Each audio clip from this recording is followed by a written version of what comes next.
ଗପଟିର ନାଁ ହେଉଛି ଚତୁର ଠେକୁଆ। ଗୋଟିଏ ଠେକୁଆ ରାଜା ଥିଲା। ତାର ସ୍ତ୍ରୀ ଥିଲା ରାଣୀ।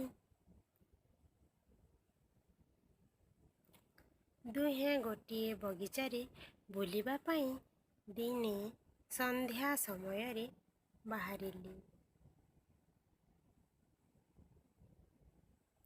ଗୋଟିଏ ଗଛରେ କିଛି ଲାଲ ଫଳକୁ ରାଣୀ ଦେଖିଲା।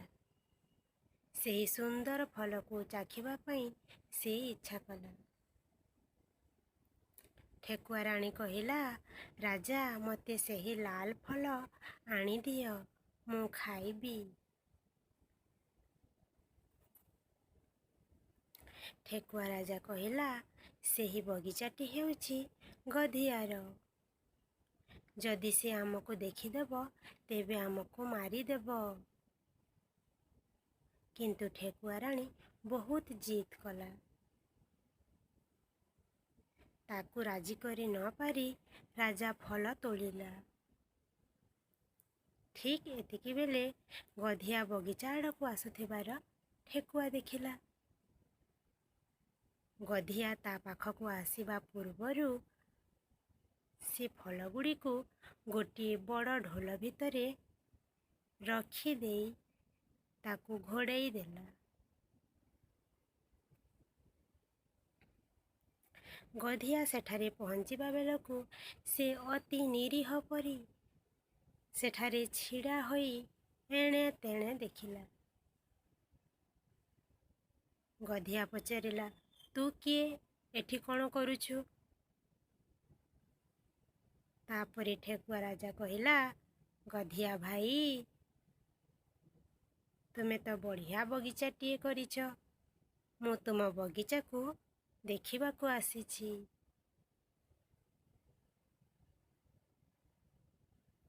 ତାପରେ ଗଧିଆ କହିଲା, ଠିକ୍ ଅଛି, ହେଲେ କୌଣସି ଫଳ ତୁ ତୋଳିବୁ ନାହିଁ।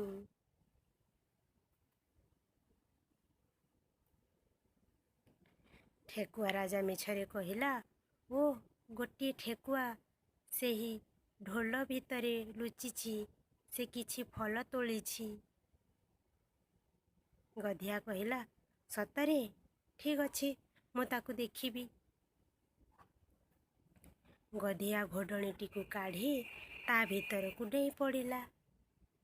ତାପରେ ଠେକୁଆ ରାଜା ଘୋଡ଼ଣିଟିକୁ ବନ୍ଦ କରିଦେଲା। ଶ୍ୱାସକ୍ରିୟା ବନ୍ଦ ହେବା ଯୋଗୁଁ ଗଧିଆ ତା ଭିତରେ ମରିଗଲା। ତାପରେ ଦୁଇ ଠେକୁଆ ପ୍ରତିଦିନ ଫଳ ଖାଇ ସେହି ବଗିଚାରେ ରହିଲେ। ଠେକୁଆର କଥାକୁ ବିଶ୍ୱାସ କରି ନିରୀହ ଗଧିଆର ଜୀବନ ଗଲା। ନୀତି ଶିକ୍ଷା: ଅନ୍ୟର କଥାକୁ ସହଜରେ ବିଶ୍ୱାସ କରିବା ଉଚିତ ନୁହେଁ। ଅତି ଭକ୍ତି ଚୋରର ଲକ୍ଷଣ।